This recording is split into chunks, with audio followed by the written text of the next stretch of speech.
Hello, welcome to MelMade. My name's Mel and this is a podcast all about the things that I have made, /knitted/sewn today. I am coming to you from the northeast of England in the UK. It is very grey and cloudy today. It is June. I haven't done an episode for quite a while. Life just has got in the way. Things have been really busy and a bit hectic, but I managed to find a little bit of time this afternoon just to catch up. We'll start with what I'm wearing. I am wearing my finished object, which was, I believe, a whip last time I did an episode. Just looking down, finding the name. So this is my sorry about my accent here, my Petit Pull Lila by Soline à Nale. I'll put it on the screen. This is the most beautiful colour. I was going on and on about this wool for ages. So this is the Knitting for Olive merino and combined with Knitting for Olive silk mohair, both in the shade lavender, and I'm so happy with how this has turned out. I got the wool thinking I was going to use it for something else, so I'll just show you there, shimmy around. It's quite a relaxed fitting v-neck. As you can see, I've got quite a long sleeve top underneath it because I'm cold today, but it's very warm and a really pretty detail all up the sleeves, really pretty lace detail down the front, lovely v-neck. I like the colour because it's summery, but it's also quite cosy, which is quite good in the UK. We need that. So yeah, I'm really happy with the fabric and how it turned out. I knew that I would like the fabric because I knitted my Caribou Crossing sweater, my Christmas sweater, in the same combination, but obviously in white and brown.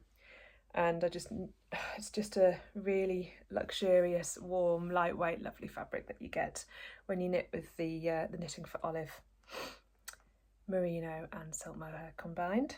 And it was a while ago. I think I talked about this. I think the mohair gets in my nose. Sorry. I talked about this on my last episode about how it was constructed. To be honest, I can't even remember now. It was that long ago. I think it was constructed like cleverly from the top down.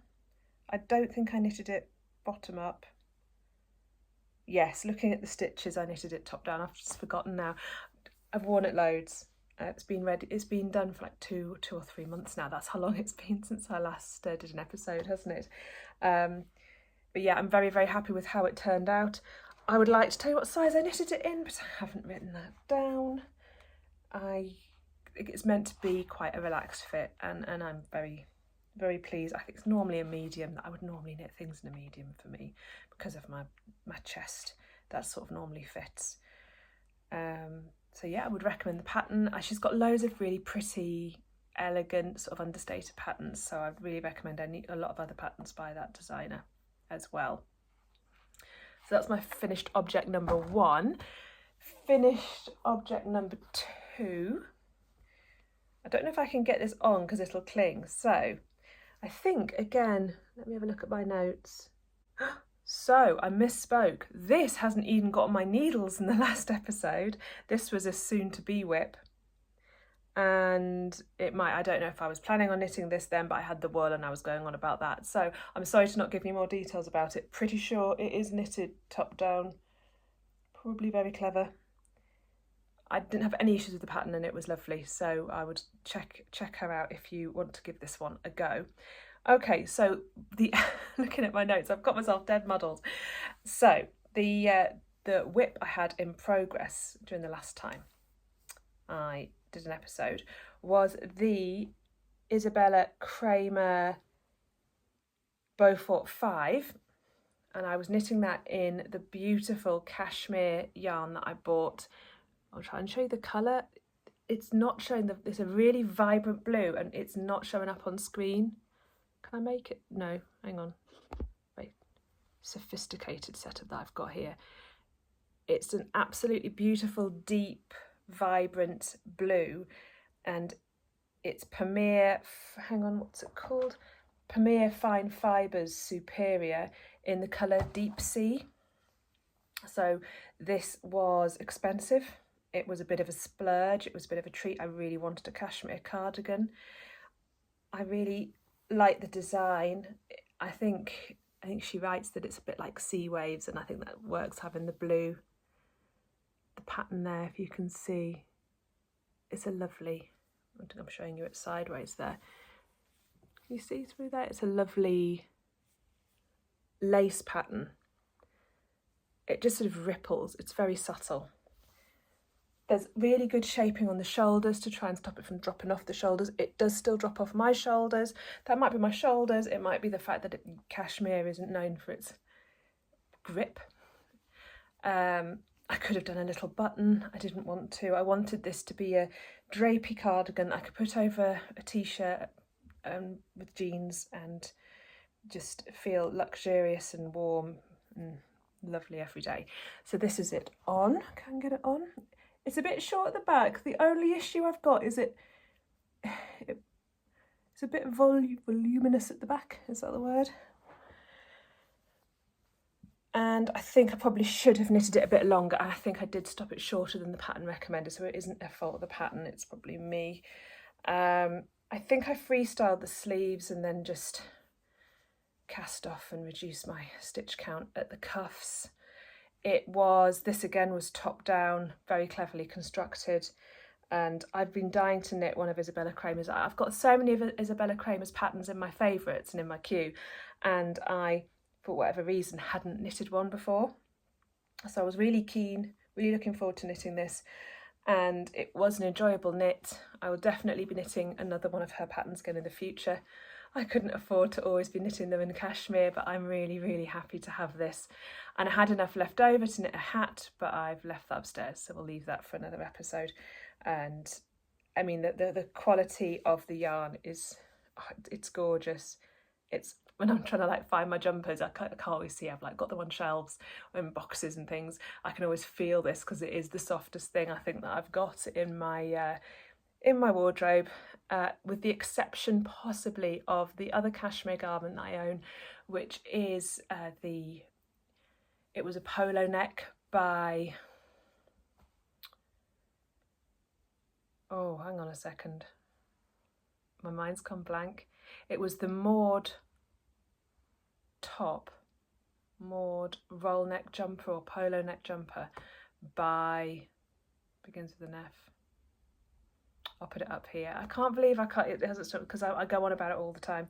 That's very soft as well. That's cashmere, not from the same supplier, different brand, but loving the cashmere. I hope that this lasts and lasts as well. I've heard cashmere can maybe sometimes not last very long.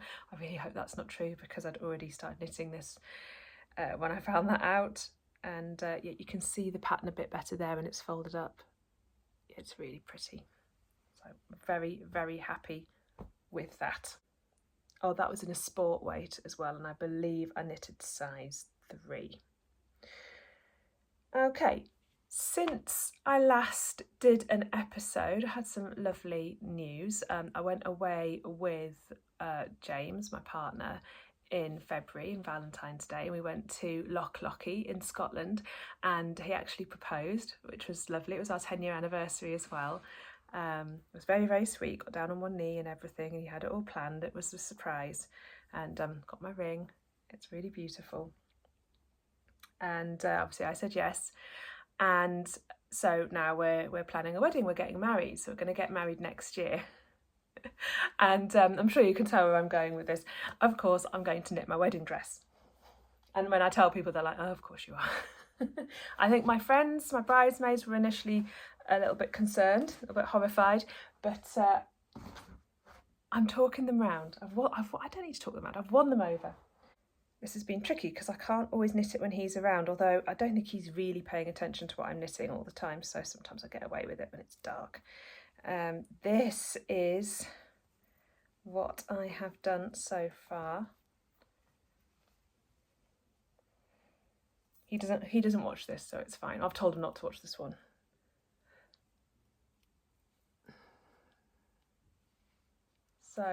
So far I've got sort of a mini dress. It's going to be long. I want a fishtail at the bottom. I'm not quite sure I'm going to make that work. I'm not using a pattern for this. Well, I have used a pattern for the top. So the top, I don't know if you would recognise it. Hang on, I'm going to stop waving it around. So the top is the same pattern. It's the Petal Wrap Tee by, I've forgotten the name of the designer, I'll put her across here. I knitted the Petal Wrap Tee in navy cotton last summer. It's an absolutely beautiful pattern. So from here all the way down to here, that is that designer's pattern. I thought the most difficult thing would be to fit it here. I changed the gauge, I made it a lot smaller, a lot finer, a lot tighter, which is what I wanted because the original pattern is a bit more open and a bit more of a relaxed fit. And I got some little pearls and I threaded pearls on, and as you can see, it's all around, and sort of dotted them around for the first few rounds and rows. And when we got down to here, I kept trying it on. I say we, I've got ladies in my knitting group being consultants for this and keeping me right because they're more experienced than me. Got down to here, and that was just after the full, well, it's just at the full bust, and so I knew it was going to fit. And then I changed to I just did a little lace pattern I invented there. So that was when I just made that up as I reduced. I've got panels underneath the arms that I've created of ribbing there. I got that, I think that was from Lily Kate Makes, has the Lawrenson sweater, I believe it is, and there's a lovely rib panel down the side, and I thought that's a really good way to get things to fit, especially if you're quite busty. And so I've inserted sort of ribbed panels underneath the arms, and then I did more ribbing. I sort of carried the pattern on, so the Petal Wrap Tee pattern's got a lot of twisted stitches and then knit stitches, and it sort of felt natural to sort of continue that down. So I made a sort of a ribbed pattern with what I already had, and this took ages and I was so bored, but that's the sort of torso bit. And that fits nicely as well. I wanted it fitted there. And then I've got this book. Where is my book? It's difficult because it's sticking to my Cocoa Knits pattern reader.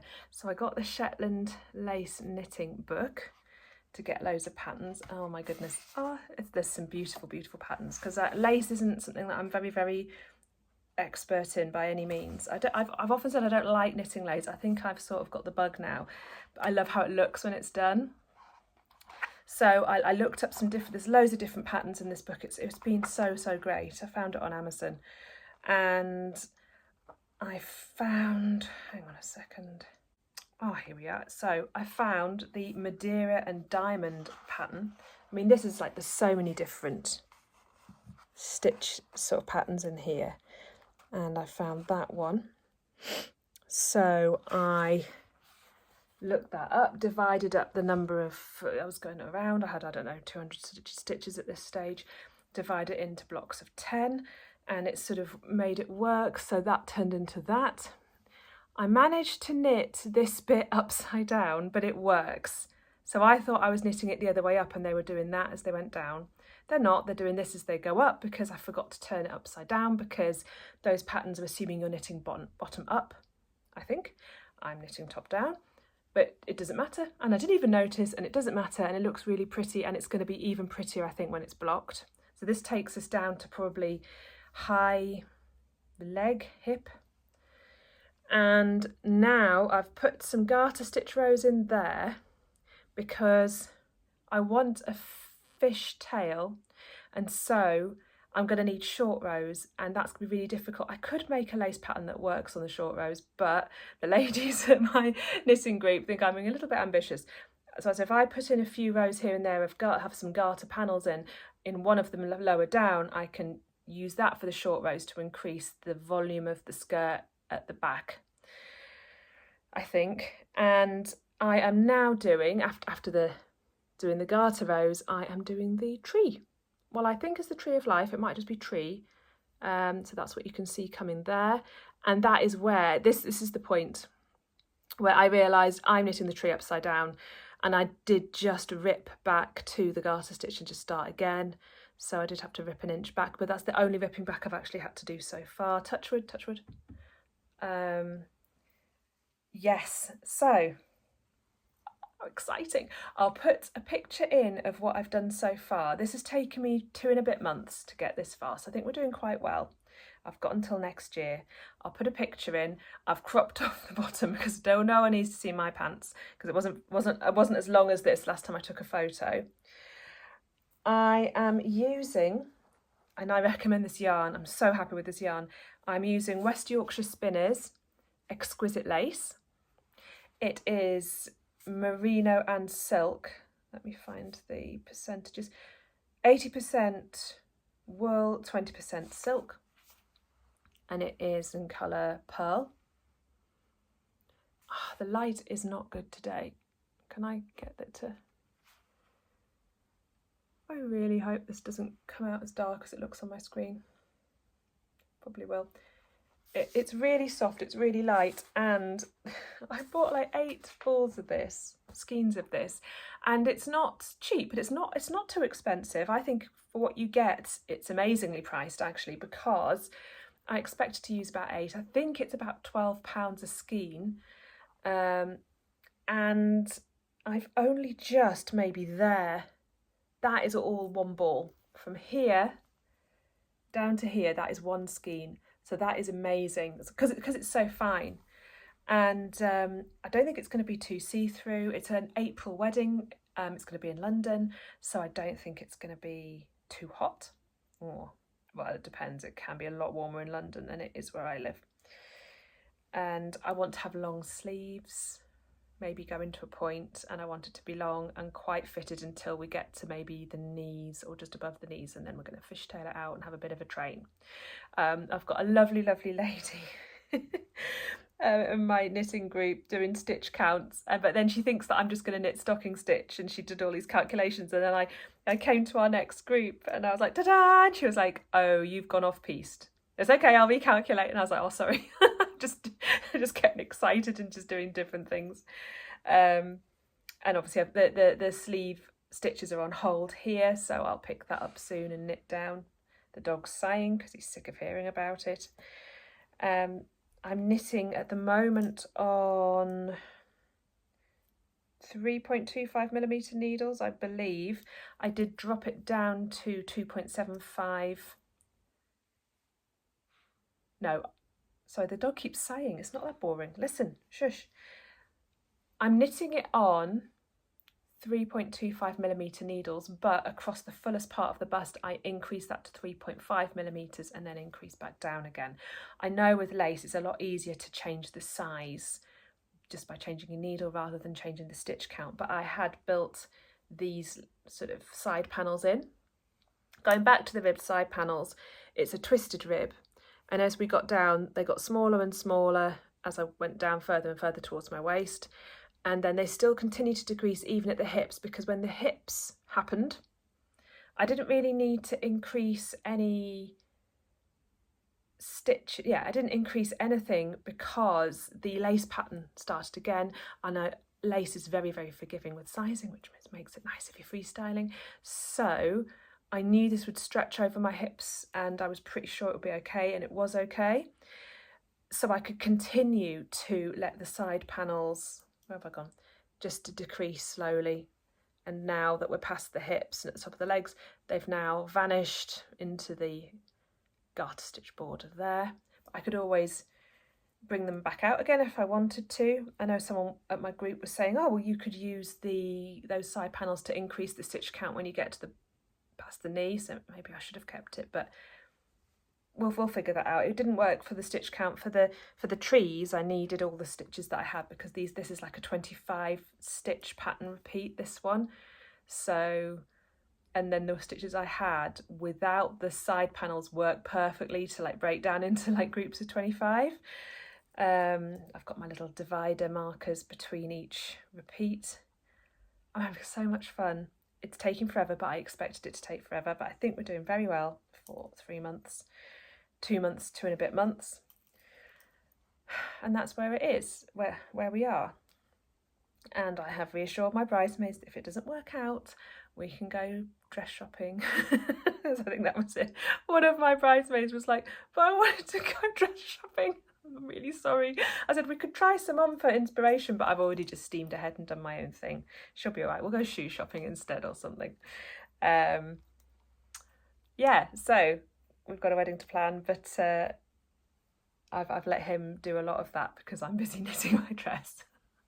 So that's a lovely update, and that's partly why I've been so quiet. It's going to be a long time before that's a finished object, but the process is quite fun.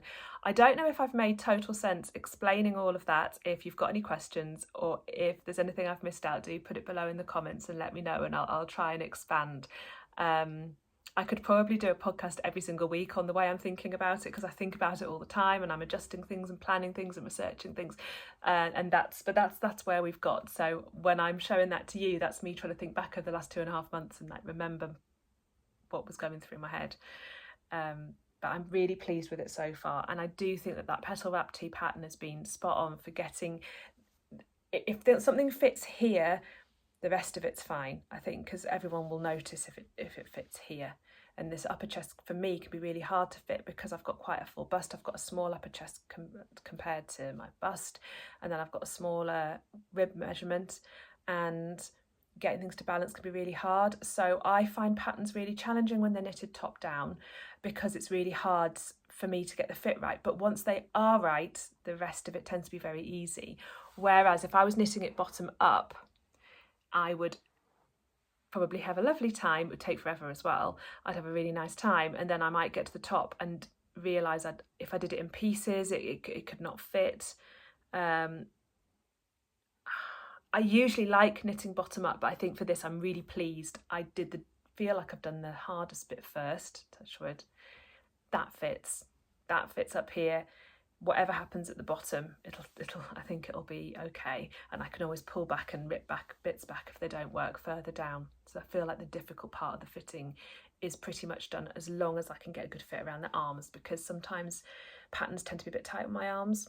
It might be me, it might be the pattern, who knows. But I want everything to fit, obviously, and feel really nice, because it's a special day. So that's what I'm doing there. I think I've got other lace patterns I want to incorporate into it. I'm not just sticking to one or two. I think if you're doing lace, you may as well go all out. If it's all white, it's all lace. I think there's a rosebud pattern I quite fancy putting in there as well. I don't know if I can find that. That's going to make an appearance if I have anything to do. Oh, and to do with it. And I quite like that one. Oh, I'm trying not to show you actually, I don't want to show you the chart, so I'll go to because that's not fair on the author. I'll just go to the little charts here. So there's like the rosebud eyelid there. That looks lovely. I'm thinking of doing that one in.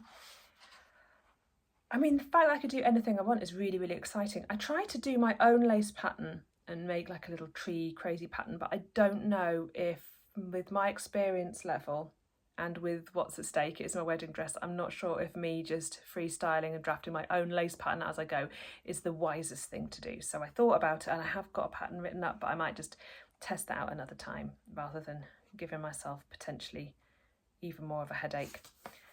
As far as the book goes, I don't think I said, it's called The Magic of Shetland Lace Knitting, and it's by Elizabeth Lovick. There you go. And very, very good book. I recommend it. It's got instructions about how to knit lace, how to get all of those stitch patterns that it shows you, and how to build them into making a shawl or making an item. It gives you loads of advice on joining things up, and all of the patterns have got the stitch counts listed so that it's easy to sort of put things together. Yeah, I really recommend that book. It took me ages to decide which book to get, and so much fun. Okay, other whips. This is because apparently I'm going on holiday soon. We're going to go to Rhodes with my friend and her son and my 2 kids, and we have like little sort of mum family holidays away. It's really good because James is a runner and he's very energetic, and his idea, like, I don't want to take James on a holiday where he has to lie next to a pool. He would go mad. So I leave James looking after the dog. I think he's quite relieved. I don't think James is upset at all, and the dog loves him. And so Claire and I go and take the kids and have like a lovely like family / girly sort of holiday. Anyway, if I'm on a plane, I would love to take my wedding dress and be knitting it on holiday, but I can see sand getting on it and dirt getting on it, and I would need to follow a pattern really closely, and like we'll be next to a pool. Do I want silk, lace, white knitting next to a pool?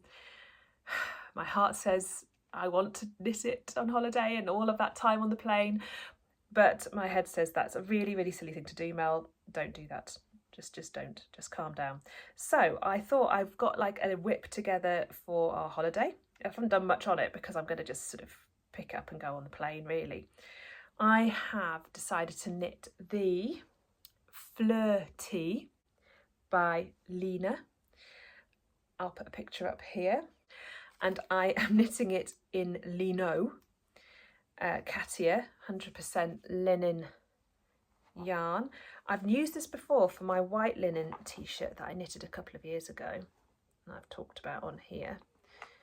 And this is it. I'm knitting it in a grey, sort of silver colour this time. And I've got that far. I've cast on and I started the ribbing. It's going to be 5 centimetres of ribbing, and then you move into the pattern and it's going to be a relaxed fit tee. I think linen's a great, I don't find linen too hard on my hands. I know some people do. I've so far been fine.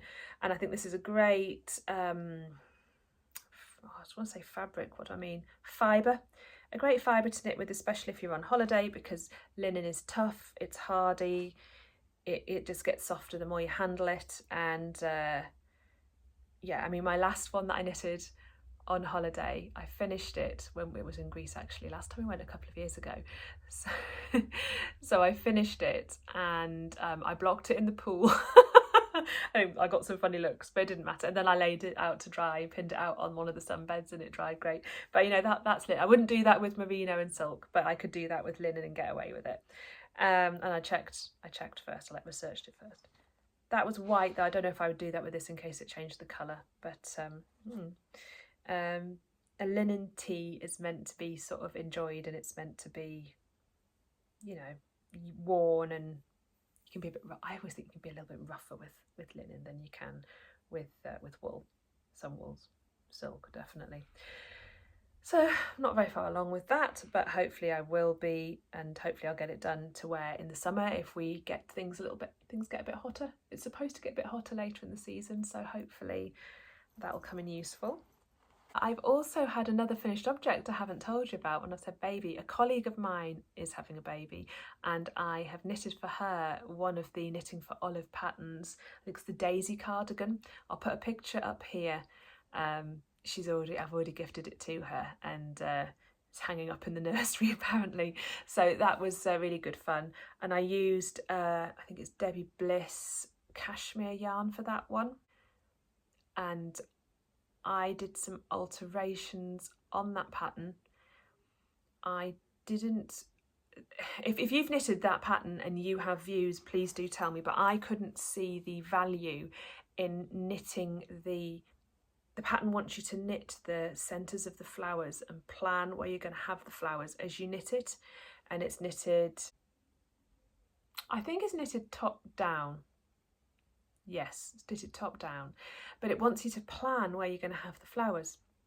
I didn't want to do that because I don't know where I want the flowers until it's finished, and I like sewing, I like embroidery, so I thought, I looked at it and I thought, I'm going to knit this plain in the pink. It's like a lovely dusky pink, and then I'm going to decide when it's done where I want the daisies, how big I want the daisies to be, and about the, because I think I would be knitting it thinking, oh, that'll be nice, and then it might not balance out with where I want one further down.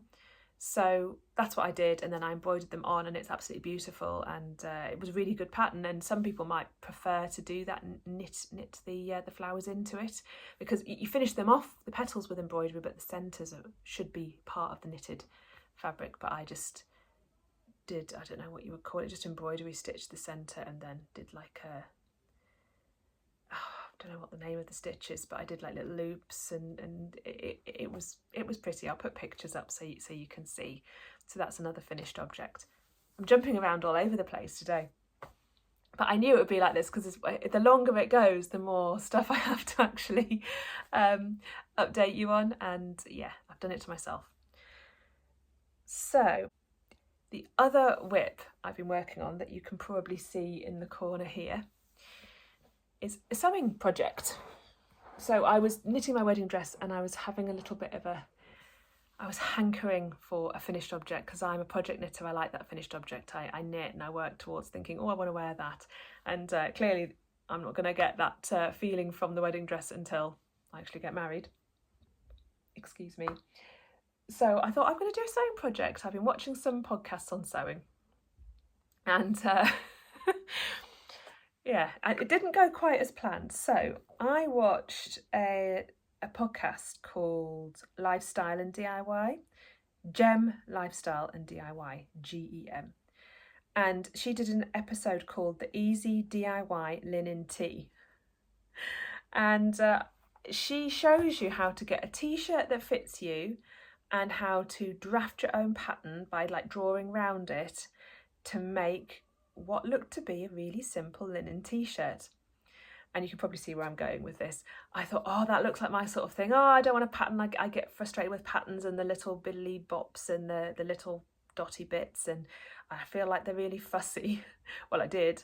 And so I thought, oh, that's great. So I ordered some beautiful raspberry coloured linen from Wild Linens and spent quite a lot more on that than I would ever spend on a t-shirt. But I said, oh no, I thought to myself, oh no, well, it's a project and I don't mind. It's going to be like nice quality. And it's hard when you're shopping online. You don't want to shop online and get something rubbish. And so I end up sort of probably normally spending more than I would if I was just in a shop, because if you can feel things, you're like, oh, that feels okay.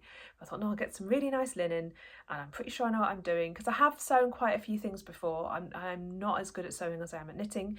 But I feel like I sort of almost know what I'm doing. Backtrack as well, because I'm a bit of a Bernadette Banner fan, have been for a while. I got her book as well, Make, Sew and Mend. I love her style, and I love that she's sewing things by hand. I prefer to sew by hand than use the machine. Machines scare me, machines are noisy, sometimes they snarl up and then I talk to them and get annoyed with them and it's really loud, and if I want to do things late at night or early in the morning, I feel like I'm in a terraced house, I feel like I keep neighbours awake or wake James up or the kids. So Bernadette Banner was talking about how historically people just made garments by hand, and I thought, well, what I love about knitting is that you're sitting on the sofa and it's quite relaxing, and if I'm sewing I often get too excited, but you're like dotting about it, you're at the table, you're not resting. I mean, being creative is resting, but it's a different vibe. So I thought, well, if I do more sewing by hand, because I'm not bothered about how long it takes, I might give that a try, and maybe that'll mean I'll sew more. So I put together a sewing kit. I will come back to my t-shirt, I'm just sort of giving you the background here. I put together a sewing kit as directed by Miss Banner. It was, if there was an apocalypse, what would you need to sew with? It's quite a dark title, but basically it's like travel sewing kit advice.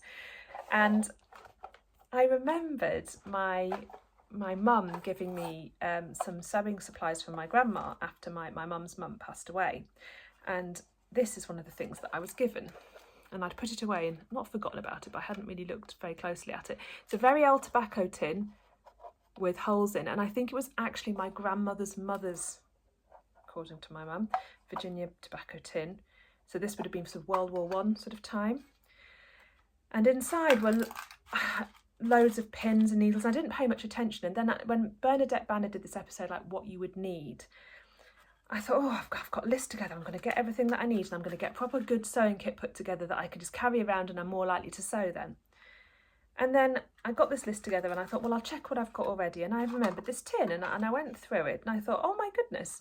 So she said you need loads of pins. Well, there's absolutely tons and tons of pins in here. You need loads of needles. Muddled in with all the pins, because my grandma, she was quite organised, but I think she would sort of just dump sewing stuff together sometimes. I've added a little bit of pink fabric and just put all the needles through there. You can see there's tons of them in all different sizes. I found amazing darning needles, like there's a really long beefy one. Look at that, that'll be for the socks that my grandma used to sew my granddad's socks. It's really flat. There's a good like tapestry needles and very fine needles. It's all sorts. fantastic. I thought, oh, that's great. Then she mentioned a thimble and explained about thimbles, because I always thought thimbles were sort of decorative and pointless. And it was like, no, she was saying it's not so you just don't just like wear it randomly on your hand. It's so you can push the needle through thick fabric. So I was like, oh, okay, yeah, that, because I hate pushing needles through. Like, I always get cut myself. And I found a thimble in the kit, and she was saying about how it can be difficult to get them to fit, and this one fits perfectly, but it's grandma's. So I'm like, oh, this is amazing. I actually understand about why I would need a thimble, and now I've got, it smells of tin, but steel, but I mean, it must be quite old. Edward the 7th coronation. Oh my goodness, I've just realised that 1902. Edward the 7th coronation thimble, so I think it must be from my grandma's mother's. So anyway, that's amazing. I just realised how old that is there. I was like, oh yes, a thimble, it fits. So that's really nice. There's a little screwdriver. I don't know, I think that might have been added later because that's got a little plastic head. There's needle threaders, and there's a seam ripper. So again, I think that must be more modern, although who knows. And they're all in this little tin, so I thought, oh, that's amazing. So I put that in my kit, and I have a little dandelion zippy bag that I got from Waterstones a while ago. It was initially going to be like a sock knitting project bag, but metal zips don't work with knitting socks. They will get snagged, don't try it. So I've put some little scissors in, I've got my little darning mushroom, I've got some white and black and navy thread and some poppers, buttons, not the illegal substances, those poppers. Oh dear. And yeah, so I've put all of my kit together. So that's great. So I thought, fantastic, I've got this I've got this podcast episode that I can watch for the DIY linen tee. Brilliant. I could do this by hand, and it could be a little project on the side of my wedding dress, so I can like get my immediate project fix, and it probably won't even take that long, even if I sew it by hand. So I did everything that she said. I wasn't as good as the lady that did it. The lady that did it is a very slim, trim lady, and obviously very, experienced, knows what she's doing with sewing, and she hasn't got a bust to worry about fitting and things like that. You know what I mean. It's different if you're a little bit like, if you haven't got like I would have to always do a full bust adjustment for me. So, and I don't think she would have had to do, so that might have sort of fed into it. Anyway, it seemed she made it look so easy, and it was lovely what she had. Came out with a lovely V-neck, simple linen tee, and I was like, oh, I want to do that. I love a V-neck. She did it with rulers and things, and I just sort of worked out. But I traced around a t-shirt that, excuse me, I traced around a t-shirt that already fitted me. I did everything that I thought she was telling me to do, and it was just did not work. It didn't fit. It was so small. It was too tight. I know linen's got no give, and I'd already allowed for that and increased the allowance at the side, but I probably didn't adjust enough for the stretch. I probably used the wrong sort of t-shirt. I didn't do it properly at the shoulders. That didn't fit. Oh my goodness, it looks so simple, and I followed it step by step, and then I came out with something that was too small. It was like an inch either side, and I didn't want to waste the fabric because I was like, oh my goodness, I spent all this money on this fabric. And this is why I don't like sewing sometimes, because you do a pattern and then it's wrong, and then the fabric feels wasted, especially if it's a problem with the cutting, because that's it. Whereas wool, you could just pull it all out if you had the heart to do it and start again. So I was absolutely gutted, but then I looked into it and I researched and I thought about it, and I ended up building in some gussets, and then I did some darts for the bust. So I'll show you what I've got so far. This is my mannequin that I've also purchased. Haven't set it to the right dimensions yet, so it's like an adjustable mannequin. I call her Sadie. I feel like Sadie the bra lady. Hi Sadie. So this is what I've got so far. And I wanted to do French seams, but I had to let everything out, so I couldn't do the French seams because you need extra seam allowance for that. I finished the seams inside with some tape. I don't know if you can see little hearts on. And I've still got to hem the bottom. And as you can see, I've made gussets there. I've done darts, one of which is successful, one of which is a bit pointy, but I understand that is something that happens when you're not very used to doing them. Look at that. It's not the end of the world. One of the darts is not successful. As successful, there's a bit of a bobble there. I don't know how to move that. I did the other one okay, and I looked at that advice on how to do it. That seam work lady, she's very good. And what's the other lady that I watch? I'll put it up here because she's got loads of really, really good educational videos on sewing. It's like a vintage one. But yeah, I got loads of advice off them. Still managed to make a little bit of a point there.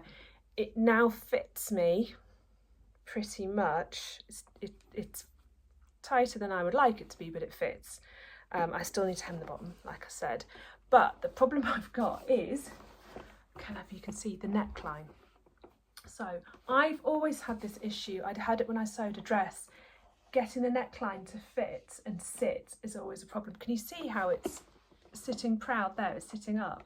I put some lining in there, like some facing, like I thought, and I did it with some sort of cotton, and I thought that would work. And I don't know if the issue is that this is just that I've actually just cut it as the wrong shape, or whether the facing inside is making it too stiff and making it sit up. I've tried to clip little gaps into the facing inside to let it curve more, sort of help, but not completely. And I'm at the stage now where it just doesn't look right when it's on because it's sticking up. And I thought I'll put it on here and see if any of you are good seamstresses or sewists, as they say. Can anyone give me any advice on how to fix this neckline? Or does it not matter? Maybe it doesn't matter, but I think it does bother me. I want it, if I'm making something for myself by hand, I want it to fit properly, otherwise I may as well just buy something rubbish. I know I've not made it easy for myself. Linen doesn't stretch. I really like this colour. But yeah, look at that. So anyone, answers on a postcard, comments below. If anyone's got any advice or guidance, I would greatly appreciate it. But I'm really pleased with Sadie. I might put my wedding dress on her at some point, but I don't want James to see.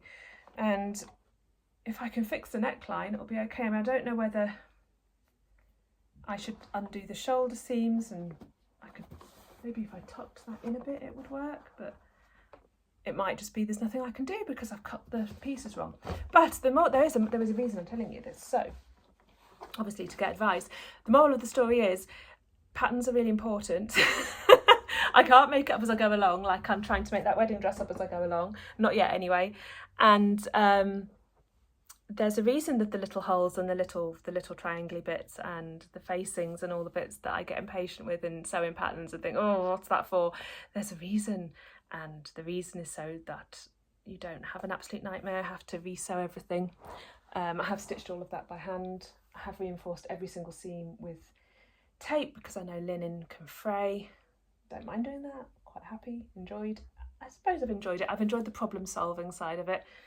But I am so disappointed compared to what I thought. I thought I was going to get a bit more of a loose fitting, cool tee, and I thought it'd be really quick, even if I was sewing it by hand. And that lady that did it on that podcast, it's no disrespect to her, she knows what she's doing. Hers worked.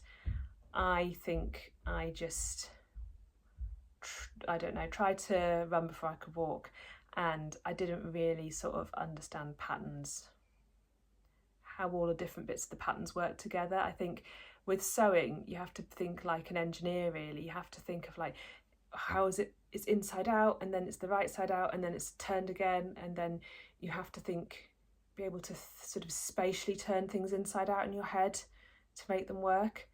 And I'm still really learning about it. So I've learned the patterns are really important, and the next time I get a pattern and I follow a pattern, I will pay close attention and do as I'm told. So that is my dilemma with my sewing whip. For swips, soon to be whips, for the wedding, we're having an absolutely tiny wedding. This is how I can do this. I wouldn't be doing this if we were having a big wedding. Really, really little. We're just going to get married at a registry office and have a little dinner afterwards. But because there's only like a handful of people coming, I wanted to do, like when we're thinking about wedding favours, I thought, I saw this book at my knitting group. There was a sale on. How beautiful is that?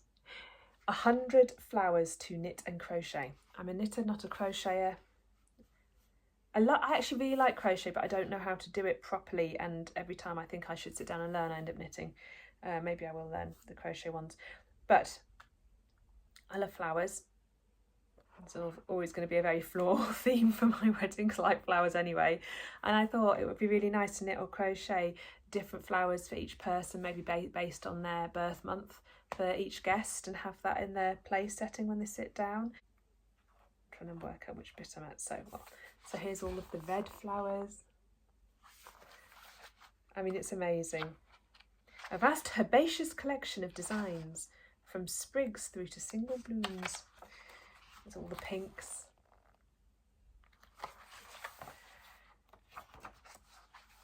And the purples. So this is going to keep me nice and busy. This is a soon to be, I don't know, about 20 whips for the people coming. The butterfly's cute as well. Oh, look at the little pansy. And the blues, forget-me-nots and things. Oh, amazing. So I'm gonna do them. I haven't even told James about that. He doesn't mind. He's letting me get on. They're the crochet ones, I think. But yeah, there's absolutely tons. I thought, what a great book. I donated to charity and you got to take the book away, by Leslie Stanfield. The back's beautiful as well. So that is a swip. I've also got my eye, but it'll be towards the winter because I've got, obviously the wedding dress is going to take up all my time. I've got my eye on another Marie Wallin colourwork cardigan, either that or an Alice Starmore one. I really like the, what's it called? Is it the wood chestnut cardigan?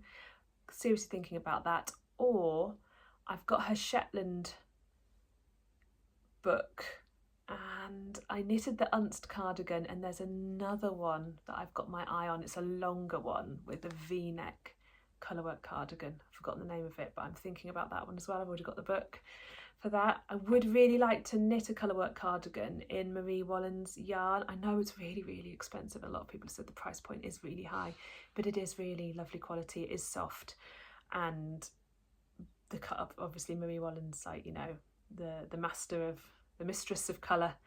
The colours are gorgeous. So yeah, well I'll get the wedding paid for first, and then I'll think about whether I could afford a colour kit from her website. But that is something I'm really thinking about.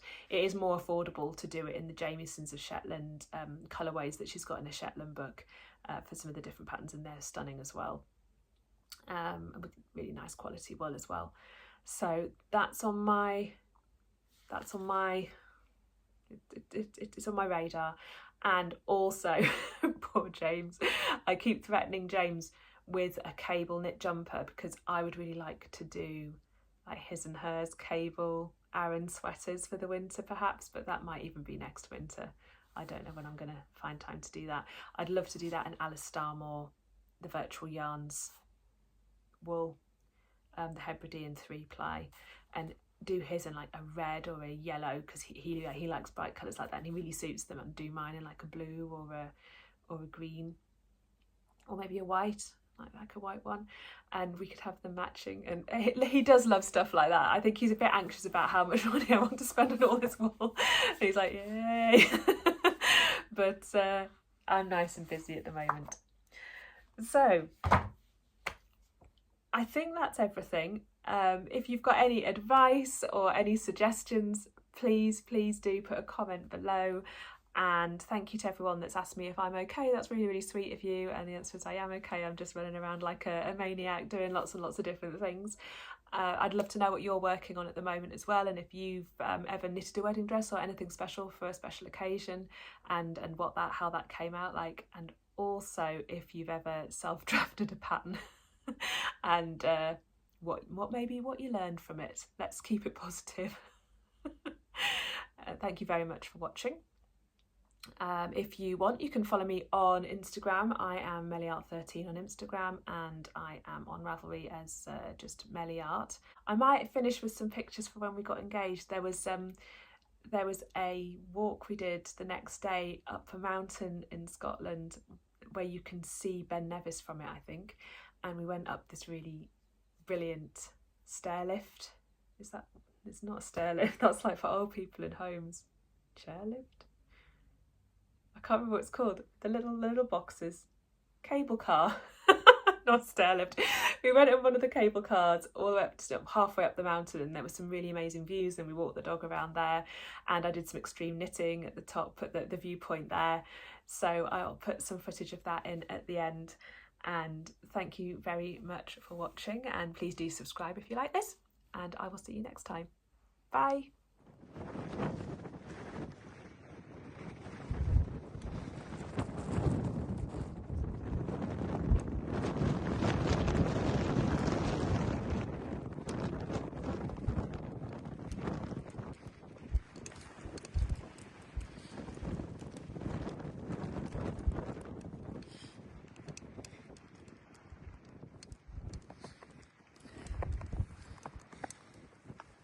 What am I doing?